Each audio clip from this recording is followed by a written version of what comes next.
সমস্যার সঠিক জ্যোতিষ বিচার ও প্রতিকারের মাধ্যমে সমাধানে এক ও অনন্য মাতৃসাধক জ্যোতিষী শ্রী দেবরাজ শাস্ত্রী। তার মহাশক্তি কবজে যে কোনো সমস্যার দ্রুত সমাধান করুন। মাতৃসাধক জ্যোতিষী শ্রী দেবরাজ শাস্ত্রী। নমস্কার। এনার্জি একটা বড় শব্দ।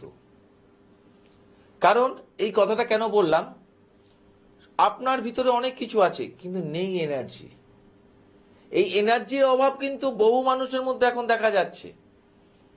পড়াশোনার প্রতি স্যার ন্যাকই নেই, স্যার পড়াশোনার প্রতি মনোসংযোগের অভাব।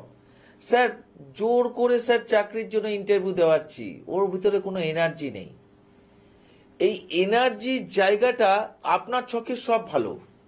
অনেক জ্যোতিষী বলেছে আপনার ছেলে বা আপনার মেয়ের ছক বা আপনাদের ছকে এই জিনিস খুব ভালো, কিন্তু এনার্জি যে জায়গাটাকে দেখি আমরা থার্ড হাউস যদি কোনোভাবে সমস্যার সম্মুখীন হয়, তাহলে এক বালতি দুধে এক ফোঁটা চোনার কাজ করে। আমি বহু ছক এইভাবে দেখেছি। ছকের সব কিছু কানেকশন ভালো থাকার সত্ত্বেও সেই মানুষটি ডেভেলপমেন্ট পাচ্ছে না। সেই মানুষটি যে জায়গায় ডেভেলপমেন্ট পাওয়ার কথা সেই জায়গাটাকে সেইভাবে অ্যাচিভ করাতে পারছে না, তার থার্ড হাউসের সমস্যার জন্য। এটা কিন্তু অনেকে দেখে না। আমি সূক্ষ্মাদি বিচার করতে ভালোবাসি। সূক্ষ্মের জায়গা থেকে আরো সূক্ষ্মতার জায়গায় গিয়ে পৌঁছাবার চেষ্টা করি এবং সেখান থেকে আমি রোগ ধরে আনতে পারি।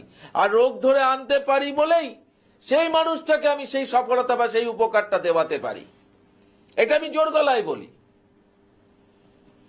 কারণ তৃতীয় হাউস যদি কারোর ড্যামেজ থাকে, তার ভিতরে উৎফুল্লতা, তার ভিতরে এনার্জি, এইসবের অভাব কিন্তু দেখা যাবে। এবং নানা জায়গায় ট্রাই করার সত্ত্বেও যোগাযোগের কানেকশন কোনোভাবেই কার্যকারিতা করাবে না। মিলিয়ে নিন আপনার ছেলে বা আপনার মেয়ে বা আপনাদের মধ্যে এই ধরনের সমস্যা চলছে কিনা। কে কি বললো আপনার স্যার ছকের মধ্যে এত ভালো ভালো কানেকশন, এত কিছু বলেছে, কোথায় কিছু দেখতে পাচ্ছি? কিছুই দেখতে পাচ্ছি না। দেখতে পাচ্ছেন না একমাত্র আপনার তৃতীয় হাউসের জন্য। কারণ আমি কি বললাম, আপনার সব ভালো ভালো থাকার সত্ত্বেও আপনার থার্ড হাউস যদি কোনোভাবে প্রবলেম থাকে, তাহলে এক বালতি দুধে এক ফোঁটা চোনার কাজ করবে দুধটাকে নষ্ট করার জন্য।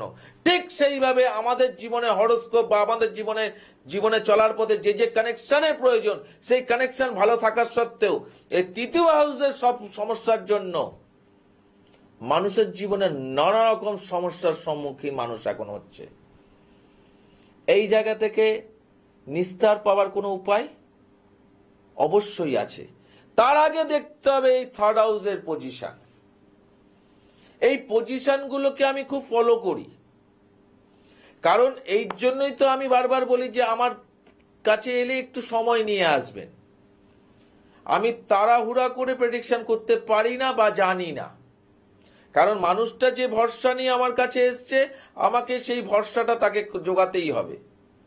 এবং যে সমস্যাটা নিয়ে এসছে সেই সমস্যাটা আমাকেই তুলে ধরতে হবে এবং সেই সমস্যা থেকে রিকভারিটা আমাকেই করতে হবে। কারণ মানুষের ভরসাটাকে নষ্ট করার দায়িত্বটা আমার নয়। কারণ মানুষ যে ভরসাটা নিয়ে এসছে সেই ভরসাটাকে অকুট রাখার দায়িত্বটা হচ্ছে আমার। আমি সেটাই বরাবর করে আসি। আর করে আসি বলেই আমি সেইভাবে মানুষগুলোকে সফলতা দিতে পারি।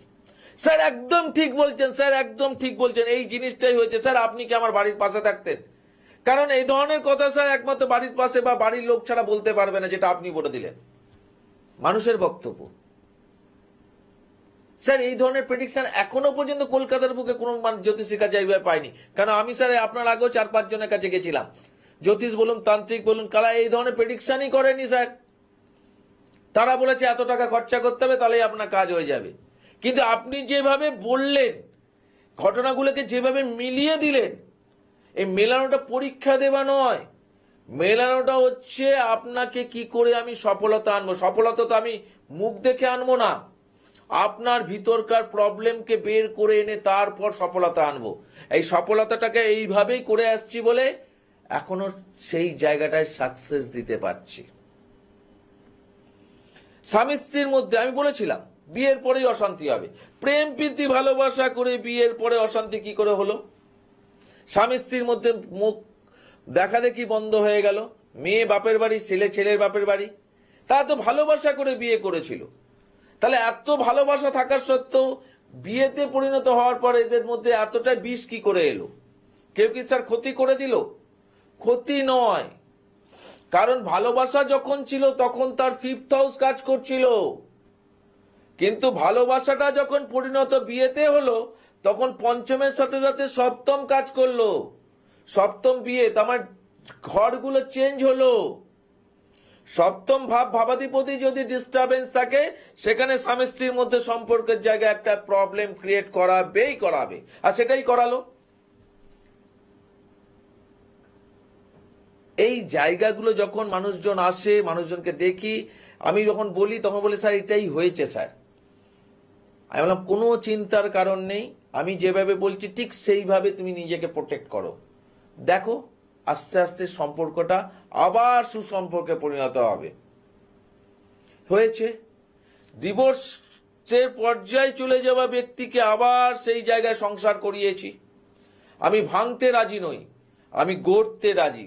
ভাঙতে তো যে কোনো সময় ভাঙা যাবে, কিন্তু গড়ার মানসিকতা বা গড়ার কারিগর কজন? আমি গড়ার কারিগর। চাকরি পাচ্ছেন না, আপনার ছেলে নানা রকম ভাবে প্রবলেম ক্রিয়েট হচ্ছে, মেয়েদের ক্রিয়েট হচ্ছে, বাধার সম্মুখীন হচ্ছে, সেই জায়গায় ডেভেলপমেন্ট কি করে করাবো সেটার দায়িত্ব আমার। কারণ আমি বললাম না, সূক্ষ্ম সূক্ষ্মাদির বিচারটা আমি পুঙ্খানুপুঙ্খভাবে করি বলেই মানুষ রেজাল্ট পায়। আমি উপর দিয়ে বিচার করতে পারি না, তাই আমার বিচারে একটু সময় লাগে। যারা চটজলদি বিচার চান, যাদের কাছে সময়ের বিশাল ডিমান্ড, তারা আমার মনে হয় আমার কাছে আসার প্রয়োজন নেই। তার জন্য অনেক বাজারে জ্যোতিষতান্ত্রিক আছে। প্রকৃত হইতে বিচার চান, প্রকৃত হইতে কাজ চান, সেই সব মানুষরা অবশ্যই যোগাযোগ করতে পারেন এই দুটো নাম্বারে। এই দুটো নাম্বার কিন্তু বুকিং নাম্বার, এই দুটো নাম্বার কিন্তু ফোনে কথা বলার নাম্বার নয়। অনেকে এটা ভুল করে ফেলেন, সেটা একটু খেয়াল রাখবেন। ফোনে কথা বলে ভাগ্য পাল্টানো যায় না, আর ভাগ্য পাল্টাতে আমিও পারি না। কেন? ভাগ্য পাল্টানোর ক্ষমতা আমাদের নেই। ভাগ্যের পরিহাস থেকে মুক্ত করতে আমি কিন্তু পারি। আপনার জীবনে যেটা সমস্যার সম্মুখীন, সেখান থেকে কি করে আপনাকে আমি বের করে আনবো সেটা কিন্তু আমি জানি। কিন্তু স্যার আমাকে করে দিতে হবে, আমি জানি না স্যার, আমার কাছে অর্থ আছে, সবকিছু আছে, কিন্তু আমার একটা টার্গেট স্যার, আমি এই মুহূর্তে আমার কয়েক কোটি টাকা প্রয়োজন, সেটা ব্যবস্থা আপনাকে করে দিতে হবে। কোথা থেকে করবো?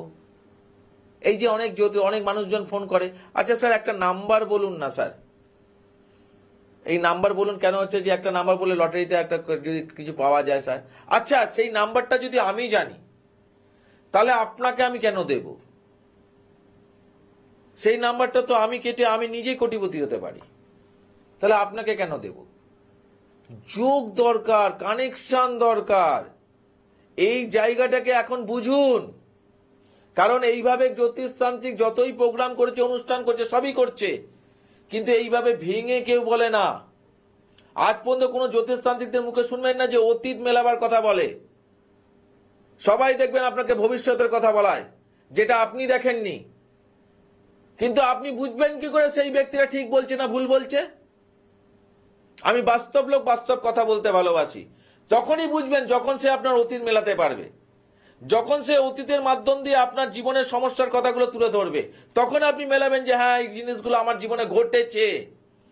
তখন আপনি বিশ্বাস করবেন যে যে ব্যক্তিটা ভবিষ্যতের কথা বলছে সেটাও আমার জীবনে ঘটার সম্ভাবনাটাই অনেকটাই। তখন তাকে বিশ্বাস করে প্রতিকার করুন।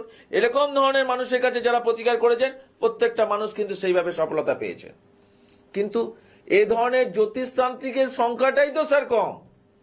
সবাই তো এসে বলে যে হ্যাঁ কি সমস্যা নিয়ে এসছে বলো, দেখুন মিলিয়ে নিন।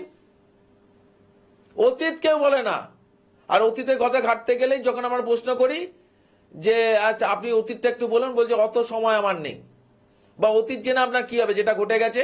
ভবিষ্যৎ জানুন, পিছনে যা ঘটে গেছে ছেড়ে দিন। তার মানে ভবিষ্যতের কথাটা তো বলা সম্ভব, কারণ ওটা তো আপনাকে আমি মন গড়া কথা বলে দিতে পারি, আর আপনি আনন্দে সেটা নিতে পারেন। কিন্তু আপনি আমার কাছে এসে কাজটা পাবেন কিনা সেটা বুঝবেন তো যে আপনার অতীত মেলানোর পর।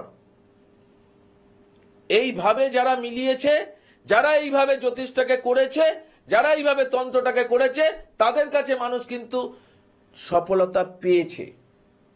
আর যারা এইভাবে ভবিষ্যতে স্বপ্ন দেখিয়েছে এবং তাদের কাছে প্রতিকার প্রতিবেদন করেছে, আপনারাই দিয়েছেন উগলে যে আমার মেয়ের সমস্যা নিয়েছে, বিয়ের সমস্যা, বিয়ে হচ্ছে না, এরকম আপনারাই উগলে দিয়েছেন, তারাই সমস্যায় পড়েছেন। তারাই লক্ষ্য করে দেখুন প্রতিকার প্রতিবিধান করার পর রেজাল্ট কি পেয়েছেন। তাহলে প্রকৃতভাবে প্রকৃত মানুষের কাছে আগে পৌঁছাতে হবে। আমি কোনো যুক্তি তর্কের প্রোগ্রাম করছি না, আপনাদের সমস্যা নিয়ে কথা বলি, সমাধানের রাস্তা দেখিয়ে দিই। ফার্স্ট সমাধানের রাস্তা হচ্ছে যার কাছে যাবেন, যেখানে যাবেন, ভালো মানুষ, সে আপনার যাকে ভালো লাগে তার কাছে যাবেন, কিন্তু date of birth, time of birth, place of birth দিয়ে চুপ করে বসে থাকবেন। সে দেখুন আপনার অতীত ঘাটছে কিনা, সে অতীতের ঘটনা বলছে কিনা, সে অতীতটাকে মেলাচ্ছে কিনা, সে টাইম টু টাইম বলার ক্ষমতা রাখছে কিনা। যদি সে দেখতে পায় যে হ্যাঁ এগুলো রাখছে এবং আমার জীবনে সেটা মিলছে, তাহলে আপনি সেই জায়গায় ভাবতে পারেন যে সেই ব্যক্তি যে ভবিষ্যতের কথা আপনার বলবে সেগুলোও মিলবে এবং সে যে প্রতিকারটা আপনাকে দেবে সেটা কার্যকারিতা অবশ্যই হবে। আজকে দেবরাজ শাস্ত্রী এইভাবে করে এসছে বলে প্রতিটা মানুষকে সেই সফলতা দিতে পারছে। দেবরাজ শাস্ত্রী কোনো ম্যাজিশিয়ান নয়, দেবরাজ শাস্ত্রী অন্য গ্রহ থেকে আসা কোনো মানুষ নয়। দেবরাজ শাস্ত্রী জানে কিভাবে মানুষকে সফলতা দিতে হয়। যারা প্রকৃত ওয়েতে সফলতা পেতে চাইছেন তাদের উদ্দেশ্যে একটা কথা বলবো, এই দুটো ফোন নাম্বার আপনারা মোবাইলে সেভ করে রাখুন। এই দুটো ফোন নাম্বার আপনাদের জন্য কাজ করবে।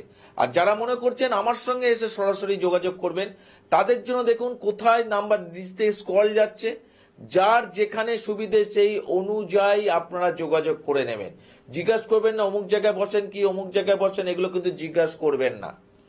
যারা দূর দূরান্ত থেকে অনুষ্ঠান দেখছেন, সমস্যায় পড়ে আছেন, এই মুহূর্তে আসার সম্ভাবনা খুবই কম বা আসতে পারছি না, কিন্তু সমস্যার সম্মুখীন হয়ে আছি, নিজেকে বাঁচাবো কি করে, তার জন্য অনলাইন কনসালটেন্সি আছে, তারও কিছু প্রসিডিওর আছে, সেগুলোর জন্য এই দুটো ফোন নাম্বারে ফোন করে জেনে নিতে পারেন। তবে আমি আবারও একটা কথা বলছি, যাকে ভালো লাগে তার কাছেই যান। আমি বলছি না যে আমার কাছে আসুন, কারণ আমি যেটা করি বরাবর সেটা হচ্ছে আমি আগে অতীত মেলাই। কেন সময় লাগে, কেন অতীত মেলাই, কেন অতীত যদি না মেলাই তাহলে তো আমি বুঝতে পারবো না আপনার বর্তমান টাইম মেলাবো এবং ভবিষ্যতে যেটা বলবো সেটাও মিলবে, একদম 100% মিলবে। প্রত্যেকটা মানুষ বলে যে স্যার আপনি কি ভগবান, এইভাবে টাইম টু টাইম কি করে বলে দিচ্ছেন। ভগবান নয়, এর জন্য শিক্ষার প্রয়োজন, এর জন্য সাধনার প্রয়োজন। এই দুটো জায়গা না থাকলে তো আমি এই জায়গাটা আসতে পারতাম না। তাই জন্য তো আমার কাছে যারা জ্যোতিষ মানে এরকম ব্যক্তিকেও আমি পেয়েছি, যারা জ্যোতিষ মানেন না তারা পরীক্ষার জন্য আমার কাছে এসছে, সেই ব্যক্তিকেও আমি পেয়েছি। দুটো ব্যক্তি তখন বলছে স্যার এইগুলো কি বলা সম্ভব? অবশ্যই সম্ভব, যদি সেই জ্ঞানটা তার মধ্যে থাকে। আর যাদের জ্ঞান নেই তারা তো এটা এড়িয়ে যাবে, আর তাদের কাছে গিয়ে আপনারা কিন্তু এই প্রবলেম ফেস করবেন, যেটা আপনারা বলেন যে কোনো জায়গায় গিয়ে টাকা খরচা করে যে কাজ পাইনি। তার আরেকটা কথা বলছি, অনেকে আমার প্রশ্ন করেন যে স্যার আমার মেয়ে ছেলে ধারণ করবে না, ধারণ ছাড়া সাফল্য আমি দিতে পারি না। ধারণ তাকে করতেই হবে, তাহলে আমি তাকে সফলতা অর্জন করাবার জায়গাটা তৈরি করে দেবো। ধারণ ছাড়া সাফল্য কিন্তু আমি দিতে পারি না। যারা যেখানেই মনে করছেন যোগাযোগ করে নেবেন এবং তার আগে অবশ্যই নিজের মনকে প্রশ্ন করবেন। আজকের মতো বিদায়, আবার দেখা হবে আগামীকাল। নমস্কার।